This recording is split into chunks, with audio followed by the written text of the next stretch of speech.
We're at the Turkey's Turn conference with Tufts University. I'm Alexander Christie Miller, the Turkey correspondent for the Christian Science Monitor. And I'm here with Ibrahim Turhan, who is the chairman and CEO of Borsa Istanbul and has come over from Istanbul for this event. Ibrahim, first of all, I'd like to ask, the title of this, or the subtitle of this conference is Turkey, Perennial Linchpin or Emerging Hub. Viewed from a financial perspective, is Turkey going to deliver on its promise, do you think? Well, I think Turkey is the best fit candidate to fill this position. If there will be a hub in the region, most probably it should be Turkey because of some very fundamental reasons that I tried to explain yesterday, but let me very briefly list them. First of all, Turkey is the only large economy in the region. Of course, I mean, when I say region, Southeastern Europe, Eastern Mediterranean Basin, maybe Middle East, North Africa, this is the region we are, of course, talking about. As you know, this is the 16th largest economy, 6th in Europe, in PPP, purchasing power parity adjusted terms, more than $1 trillion, and very well diversified. Of course, there are other large economies like Saudi or Russia even, much larger than Turkey. But when you look at the structures of the economy, first of all, Turkish economy is driven by the private sector, domestic consumption, so not depending on too much, the global demand. But yet a very open economy. There is the horizontal integration, which means that we have brought all markets together.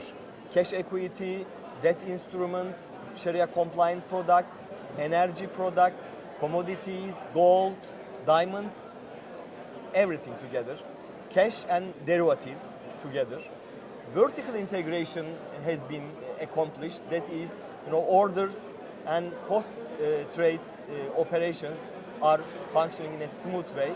And once more, because it's really important, it is compliant with the EU directives, MiFID, ESMA general philosophy. So I think those constitute the pillars which will enable Turkey to play this financial hub role in the region. And I mean, the Turkish government has said that it wants, it wants Turkey to be the world's 10th largest economy by 2023. Yeah.